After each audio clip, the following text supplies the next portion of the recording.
بعده ولا رسول بعده ولا رسالة بعده ولا أمة بعد أمة محمد صلى الله عليه وسلم ولا كتاب بعد كتاب الله تعالى أما بعد فأعوذ بالله من الشيطان الرجيم بسم الله الرحمن الرحيم لقد كان لكم في رسول الله أسوة حسنة لمن كان يرجو الله واليوم الآخر وذكر الله كثيرا وقال تعالى ما كان محمد أبا أحد من رجالكم ولكن رسول الله وخاتم النبيين وكان الله بكل شيء عليما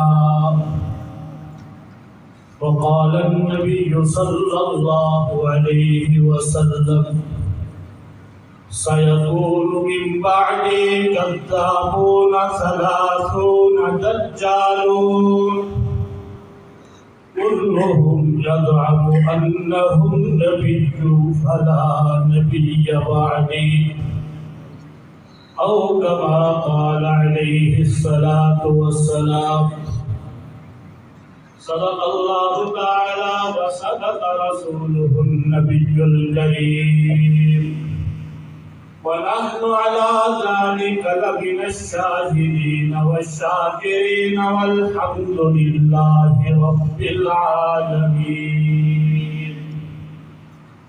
محبت کے ساتھ اللهم صل على محمد وعلى آل محمد كما صليت على إبراهيم وعلى آل إبراهيم إنك حميد مجيد. اللهم بارك على محمد وعلى آل محمد كما باركت على إبراهيم وعلى آل إبراهيم إنك حميد مجيد. رب اشرح لي صدري ويسر لي أمري واحلل عقدة من لساني يفقهوا قولي. معزز سامعین کرام، آج 8 ستمبر ہے اور 7 ستمبر 1974 کو پاکستان کے اندر وہ عظیم فیصلہ کیا گیا کہ جس کی خوشی میں ہونا تو یہ چاہیے تھا کہ ملک بھر کے اندر تعطیل کا اعلان کیا جاتا. وہ فیصلہ قادیانیت کے غیر مسلم قرار دینے کا. اگر ہم تھوڑا اور پیچھے جائیں تو ہم یوں کہہ سکتے ہیں کہ 6 ستمبر کو استحکام پاکستان کا دن بنایا گیا اور اس بات کا اعلان کیا گیا کہ ہماری پاکستانی افواج حدود پاکستان کے رکھوالے، سرحد پاکستان کے رکھوالے ہیں، زمین پاکستان کے رکھوالے ہیں اور بیدار بھی ہیں کہ اگر کوئی دشمن کسی وقت میں بھی پاکستان کو نقصان پہنچانے کے لیے بڑھتا ہے تو دندان شکن جواب دیا جاتا ہے۔ اور 7 ستمبر کو قادیانیوں کا کفر کا فیصلہ سنا کر یہ بتلا دیا گیا کہ جہاں سرحدوں کے رکھوالے بیدار ہیں وہاں نظریات کے رکھوالے بھی بیدار ہیں۔ پاکستان اور مسلم قوم کے نظریات کے رکھوالے اور علماء بھی بیدار ہیں کہ اگر کسی وقت میں کوئی دشمن ایمان چھیننے کی کوشش کرے، ایمان لوٹنے کی کوشش کرے تو الحمدللہ اس کے اوپر بھی پہرے دار موجود ہیں۔ قادیانی فتنہ، اس کی تعریف کی اس وقت ضرورت اس لیے نہیں، ہر مسلمان اس فتنے سے واقف ہے، اور کیوں کر نہ ہو کہ حضور صلی اللہ علیہ وسلم نے عقیدہ ختم نبوت کو اتنے احسن انداز میں بیان کیا کہ اللہ کے قرآن میں 100 آیات میں اپنے پیارے حبیب محمد مصطفیٰ صلی اللہ علیہ وسلم کے ختم نبوت کے عہدے کو، ختم نبوت کے اعزاز کو، ختم نبوت کے کمال کو ذکر کی، اور خود پیارے حبیب صلی اللہ علیہ وسلم نے 200 احادیث کے اندر اس کا ذکر کیا۔ معلوم ہوا کہ بڑا اہم مسئلہ اور اس کی اہمیت کا اندازہ یہاں سے بھی لگایا جا سکتا ہے کہ جس وقت حضور اکرم سرور دو عالم صلی اللہ علیہ وسلم دنیا سے تشریف لے جاتے ہیں، اس وقت حالات اتنے مشکل ترین ہیں کہ سیدنا صدیق اکبر رضی اللہ تعالی عنہ جیسا جری آدمی، دانا اور حکیم آدمی ہی اس پر کنٹرول کر سکتا تھا۔ چنانچہ انہوں نے عہدہ سنبھالتے ہی جہاں پر مرتدین کی فتنے کی سرکوبی کی، جہاں پر منکرین زکوٰۃ اٹھے، وہیں پر مسیلمہ کذاب کا فتنہ بھی اپنا سر اٹھاتے ہوئے حضور اکرم سرور عالم صلی اللہ علیہ وسلم کی نبوت کے بعد نبوت کا دعویدار بن کر کھڑا ہو گیا۔ حضرت صدیق اکبر رضی اللہ تعالیٰ عنہ کو مشورہ دیا گیا، حالات سازگار نہیں ہیں، حکومت اپنے قوم پر ابھی تک اس انداز سے مضبوط نہیں ہے، اور یہ فتنہ بڑا سخت ہے، مسلمانوں کا قبیلہ بہت بڑا ہے اور اس کے پاس طاقت بھی زیادہ ہے، پیسہ بھی زیادہ ہے، وہ پیسے اور طاقت کے زور سے بہت سے لوگوں کو اپنی نبوت کا اقرار کروا چکا ہے۔ اس وقت میں اگر ہم مقابلہ کرتے ہیں تو یہ مقابلہ مشکل ہوگا، لیکن حضرت صدیق اکبر رضی اللہ تعالیٰ عنہ نے فرمایا کہ اگر میرا سارا کچھ حضور صلی اللہ علیہ وسلم کے ختم نبوت پہ قربان ہو جائے، سارے صحابہ شہید ہو جائیں، پھر بھی یہ سودا سستا ہے کہ میں اس فتنے کا مقابلہ کروں گا، آخر اس فتنے کو جڑ سے کاٹ کے تھے۔ اور یہ اسی کی اتباع میں 1991 کے اندر ہمارے اس بر صغیر میں مرزا قادیانی نے اس فتنے کا سر دوبارہ اٹھایا، اور اٹھانے والے، طاقت استعمال کرنے والے، پیسہ لگانے والے وہ انگریز تھے جن کو بر صغیر میں انتہائی شرمناک شکست ہو چکی تھی۔ اب انہیں یہ تھا کہ مسلمانوں سے بدلہ کیسے لیا جائے، مسلمانوں کے اندر سے جذبہ جہاد کو کیسے ختم کیا جائے، تو انہوں نے ایک کلرک کو اٹھا کر اتنا بڑا بنا دیا کہ اس نے پہلے ولی ہونے کا دعویٰ کیا، پھر امام مہدی علیہ الرضوان ہونے کا دعویٰ کیا، پھر عیسیٰ بن مریم علیہ السلام ہونے کا دعویٰ کیا، اور پھر آخر میں نبوت کا دعویٰ کر کے سب سے پہلا اعلان یہ کیا کہ انگریز کی حکومت خالصتاً اسلامی حکومت ہے، اس کے خلاف جہاد کرنا شر اور فساد ہے۔ اس نے یہ کہا کہ جہاد کا تصور اسلام میں ختم ہو چکا۔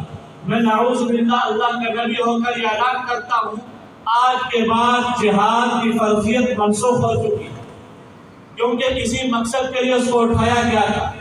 بعض لوگ یہ سوچتے ہیں کہ اس فتنے کو ایک صدی گزر چکی ہے، اور ایک صدی گزرنے کے بعد بھی آج اس فتنے کا تذکرہ منبر و محراب سے ختم کیوں نہیں ہوا؟ منبر و محراب سے تذکرہ تب ختم ہوتا جب وہ فتنہ ختم ہو جاتا، یا اس فتنے کو پالنے والے ختم ہو جاتے۔ اس فتنے کو نئے رنگ میں پالنے والے ہر دور میں موجود رہے، اور اس کو نیا رنگ دے کر اس کو آگے بڑھانے والے ہر دور میں موجود رہے، اور اس کے سائے کے اندر رہتے ہوئے کبھی کوئی اٹھ کر مہدی ہونے کا دعویٰ آج بھی کر رہا ہے، کبھی کوئی اٹھ کر یہ کہتا ہے کہ میری تصویر چاند میں نظر آتی ہے، میں مرید من اللہ ہوں، کبھی کوئی اور کسی قسم کے دعوی کرنے والا اٹھ کر کھڑا ہو جاتا ہے۔ الحمدللہ 1857 کی جنگ آزادی کے بعد جب یہ فتنہ عروج پہ پہنچا 1953 کے اندر، اس کے خلاف تحریک چلی، تحریک ختم نبوت، اور جب وہ تحریک اپنے عروج پہ پہنچی، ادھر پاکستان میں ایوب خان کا مارشلہ آ گیا۔ اس مارشلے کے دور میں فوجی حکومتیں، فوجی عدالتیں بننا شروع ہو گئی، اور اسی حال میں جب اس تحریک نے زور پکڑا تو اکثر اعلیٰ عہدوں کے اوپر قادیانی موجود تھے، اور یہ افسوس سے کہنا پڑتا ہے یہ اس وقت کی بات نہیں، یہ آج بھی اعلیٰ عہدوں پر اپنا آپ چھپا کر بیٹھے ہوئے ہیں، اپنا آپ ظاہر نہیں کرتے۔ جیسے شیعہ کے ہاں تقیہ کرنا یعنی ظاہر کے خلاف بات کرنا ایمان کا حصہ سمجھا جاتا ہے، قادیانیوں کے ہاں بھی اس کو ایمان کا حصہ سمجھا جاتا ہے۔ وہ کہتے ہیں حالات کے موافق آپ اپنے دعوے کو بدل سکتے ہیں۔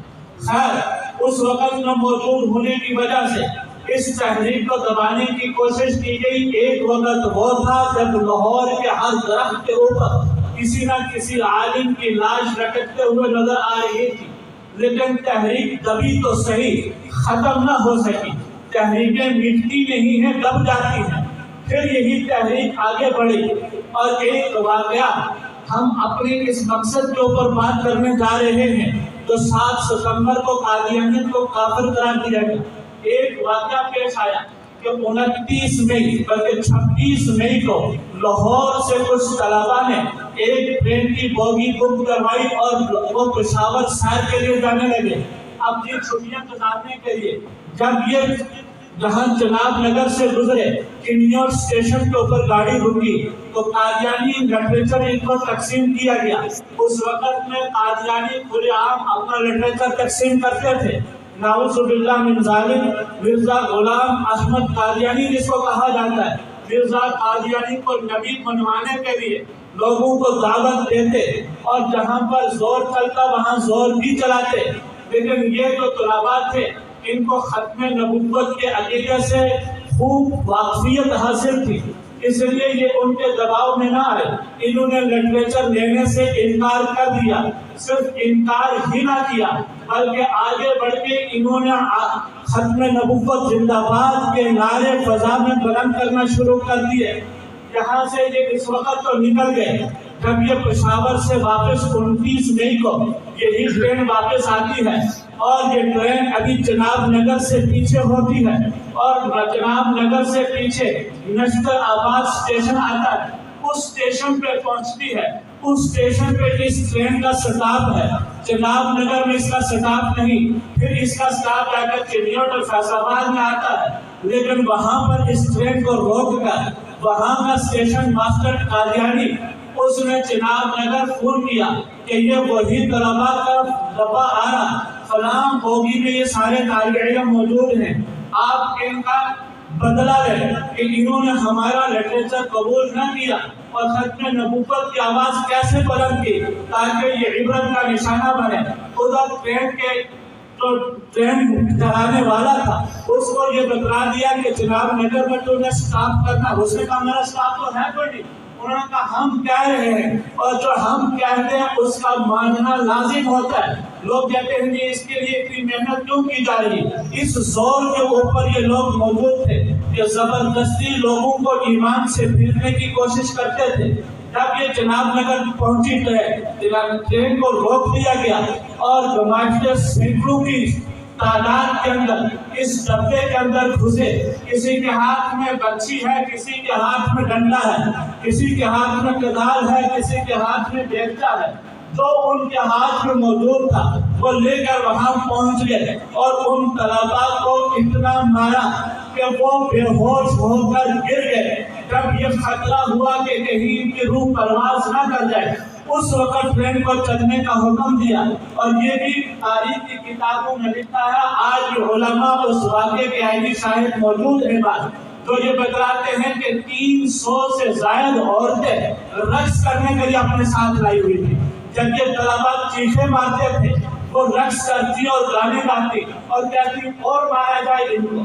جب یہ واقعہ پیش آیا اس کی اطلاع فیصل آباد اسٹیشن پہ ہو گئی. ٹرین آگے رکی جا کے فیصل آباد اسٹیشن کے اوپر اس وقت مفتی زین العابدین صاحب رحمۃ اللہ علیہ جو تبلیغ کے بڑے بزرگوں میں شمار ہوتے ہیں، اسی طریقے سے تاج محمود صاحب رحمۃ اللہ علیہ، مولانا اشرف صاحب رحمۃ اللہ علیہ اور بہت سارے علماء نے فیصل آباد اسٹیشن پر اسی وقت انتظام کر لیا. جو ہی ٹرین رکی فوراً ان طلباء کو اٹھا کر وہاں سے فوراً ہاسپٹل منتقل کیا گیا، ان کا علاج کیا گیا. 29 مئی کو یہ واقعہ پیش آیا.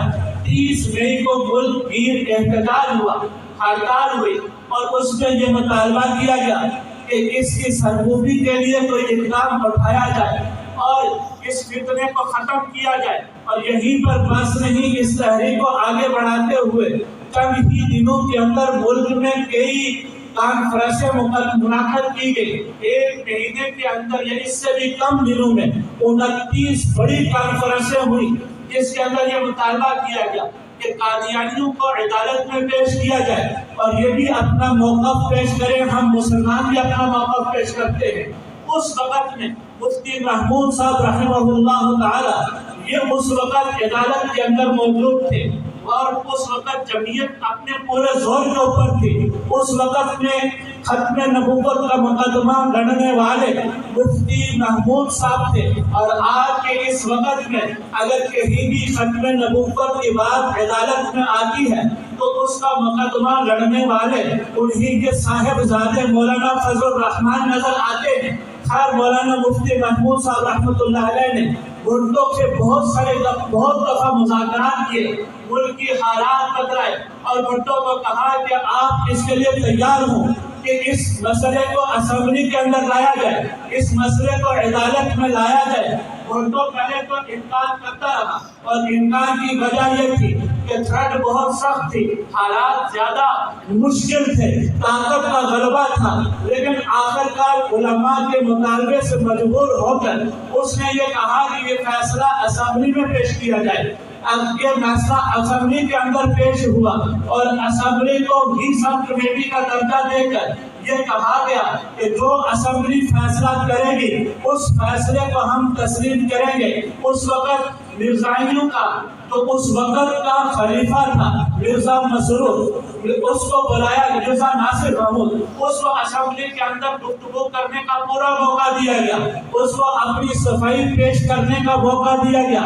چنانچہ اس نے اسمبلی کے اندر اگر بحث شروع کر دی اور اس بحث کے نتیجے میں کئی دنوں تک مسلسل یہ بحث چلتی رہی اور کئی گھنٹوں تک یہ بحث ہوتی رہی. اور اس بحث کے نتیجے میں ایک دن یہ ہوا کہ جب مرزا ناصر سے یہ سوال کیا گیا کہ بتلاؤ جو مسلمان مرزا غلام احمد قادیانی کو نبی نہیں مانتے ان کو تم کیا سمجھتے ہو؟ اس نے کہا ہم اس کو مسلمان نہیں سمجھتے. اگر تمہاری حکومت قائم ہو جائے اور جو لوگ تمہارے مرزا غلام احمد قادیانی کو نبی نہ مانے تم ان کے لیے کیا فیصلہ کرو گے؟ وہ کہنے لگا ہم ان کو اقلیتوں میں شمار کریں گے۔ اب جب یہ بات ہوئی تو اس وقت ان کے لیے اسمبلی کے لیے فیصلہ کرنا بہت آسان ہو گیا۔ کہنے لگے ٹھیک ہے، پھر جو تم ہمارے بارے میں سوچتے ہو یہی فیصلہ تمہارے بارے میں نافذ کیا جائے گا۔ چنانچہ 7 ستمبر 1974 کو یہ فیصلہ سنا دیا گیا۔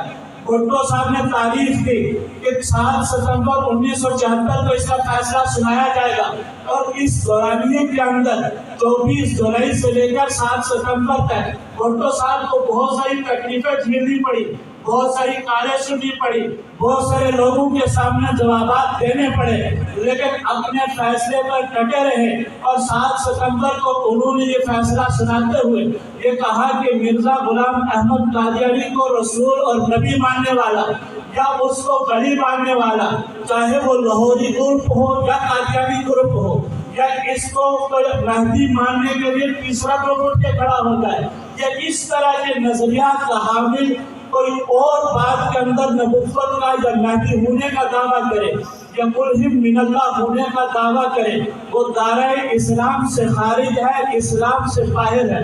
ہم اس کو مسلمان نہیں مانیں گے اور ان کو اقلیتوں میں شمار کریں گے۔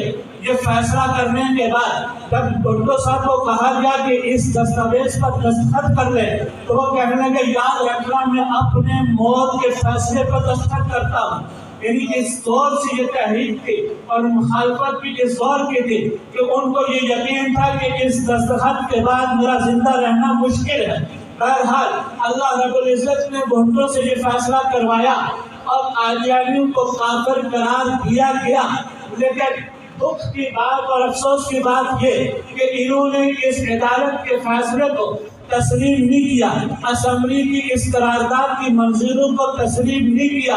آج ہمارا قادیانیوں سے اور کوئی اختلاف نہیں، آج ہم یہ کہتے ہیں قادیانی اپنے آپ کو قادیانی کہیں، اپنے آپ کو مسلمان کہنا چھوڑ دے، اپنے آپ کو احمدی کہیں، مسلمان کہنا چھوڑ دے اور اپنے آپ کو اقلیتوں میں تسلیم کر دے، ہم ان کی مخالفت کرنا چھوڑ دیں گے، لیکن یہ اپنے آپ کو کافر تسلیم کرنے کے لیے تیار نہیں۔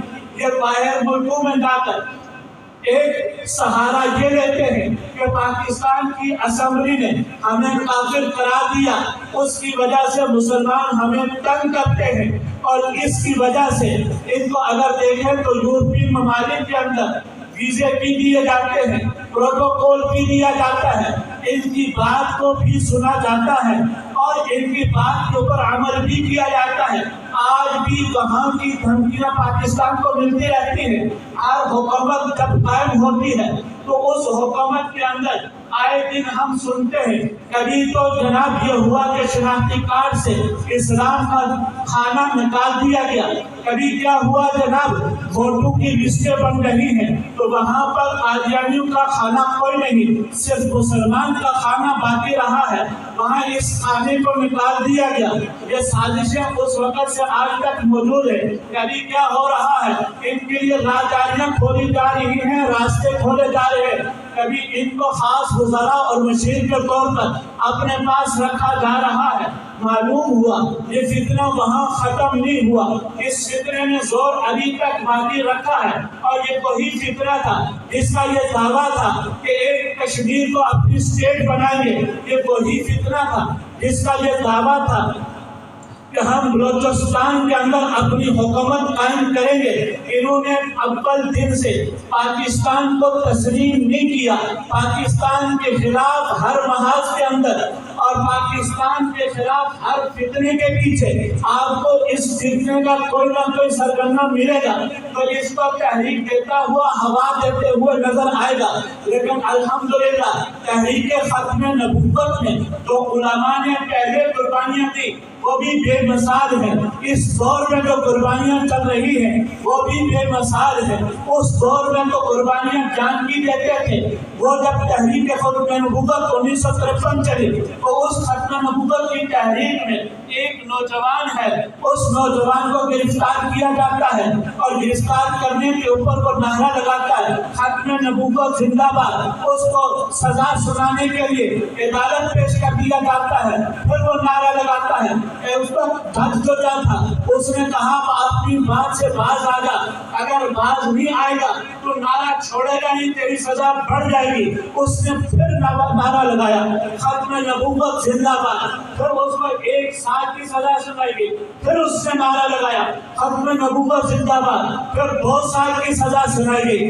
یوں وہ نعرہ لگاتا گیا، سزا بڑھتی گئی، حتیٰ کہ عمر قید کی سزا سنا دی گئی، پھر بھی اس نے ختم نبوت زندہ باد کا نعرہ لگایا۔ پھر اسی پر بس نہ ہوئی بلکہ اس کے اس نعرے کے اوپر اس کو فوراً حکم دیا۔ اس وقت کا جو میجر فیصلہ کرنے والا تھا فوجی عدالت تھی، اس نے کہا اس کو فوراً سولی کے پٹے پہ چڑھایا جائے۔ اس نے رقص کرنا شروع کر دیا کہ میں ختم نبوت کے لیے اپنی جان قربان کرنے جا رہا ہوں۔ جب سولی کے پٹے پہ چڑھا، ختم نبوت زندہ باد کا نعرہ لگایا، جج نے کہا اس کو واپس اتار دیا جائے اور اس کو چھوڑ دیا جائے۔ لگتا یہ ہے یہ دیوانہ ہے، پاگل ہے، اور حقیقت یہی ہے۔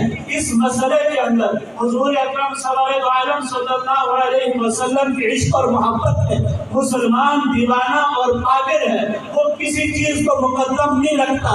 محبوب کائنات محمد رسول اللہ صلی اللہ علیہ وسلم کی سنت کو، محبوب کائنات محمد رسول اللہ صلی اللہ علیہ وسلم کی محبت کو وہ سب سے آگے رکھتا ہے۔ خیر اس کو رہا کر دیا گیا۔ اسی طریقے سے ایک لوگوں کو گرفتار کیا جاتا تھا اور اس تحریک میں بہت سارے مسلمانوں نے خود گرفتاریاں پیش کی۔ ایک مورچی بابا تھے، وہ بوڑھے تھے، ان کو بھی اٹھایا گیا۔ جب سزائیں سنانے کا وقت ہوا، عدالت نے سب کے لیے 10 سال قید کی سزا سنائی، اس بابے کے لیے 5 سال قید کی سزا سنائی۔ یہ بوڑھا ہے، اس کے اوپر تھوڑی سی رحم کی اپیل ہو سکتی ہے، لہذا اس کے اوپر رحم کرتے ہوئے 5 سال کی سزا سنائی۔ وہ احتجاج کرنے لگا، میرے ساتھ ظلم ہو رہا ہے۔ وکلا نے کہا جج صاحب ہمارا یہ آدمی احتجاج کر رہا ہے، میرے اوپر ظلم ہوا ہے، شاید یہ بوڑھا ہے، اپنی کمزوری کی وجہ سے کہہ رہا ہے میرے لیے یہ 5 سال کی سزا زیادہ ہے۔